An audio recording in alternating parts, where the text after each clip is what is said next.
যাদেরকে ভালো লাগে আমি তাদেরকে নিই, যাদের ড্রেস আপ ভালো আমি তাদেরকে তো নেই। তোমার তো ড্রেস এরকম আপে কি সমস্যা? দাঁড়ান, আচ্ছা। আপনার ড্রেস আপে সমস্যা কোথায়? আমি এই ড্রেস আপ পরবো, আমি এই ড্রেস আপ পরে চলাফেরা করবো। আপনার কাজ আমার এইখান থেকে ওই পর্যন্ত নিয়ে যাওয়া।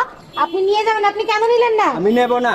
কেন নেবেন না? আমি আপনি নেব আপনার না। সমস্যা আচ্ছা আচ্ছা কোথায়? ভালো না। এক্সকিউজ মি আপু, আস্তে আস্তে কথা বলেন আপনি। যেভাবে আমি চলাফেরা করে সেভাবে 8-10 জন চলতে হবে। মেয়ে দেখছেন? হ্যাঁ আমি দেখছি। আর 10 জনের ভিতরে দেখছি 8 জনই তাই। এইভাবে চলাফেরা করে। অবশ্যই আপনাকে দেখছি, এভাবে আর দেখছি 10 দেখি জন তো আমি মেয়ের নেব। ভিতরে 8 জন মেয়ে এইভাবে চলাফেরা করে। হ্যাঁ করে। করে? না না করে না। কেন করে না? নেবেন না কেন? আচ্ছা আচ্ছা, ওয়েট ওয়েট। নিতে হবে কেন? না আমি ওনাকে নেব না, ওনার ড্রেস আপে, কারণ বাংলাদেশে এরকম। আপনি এবার বলেন, আপনারে আমি ভাইরাল করবো। দাঁড়ান, আপনি এবার বলেন। করেন। এতক্ষণ যা যা বলতেছিলেন না, ওকে। এখন বলেন। আচ্ছা জি, আমি হ্যাঁ আপনাদের আপনারা দুজন একটু থামেন। এই আপু একটু থামেন, শোনেন আমার কথা শোনেন। এই মামা মামা কথা শোনো, একটু শোনো। কি ঝামেলা, কি আপনার, কি সমস্যা কি?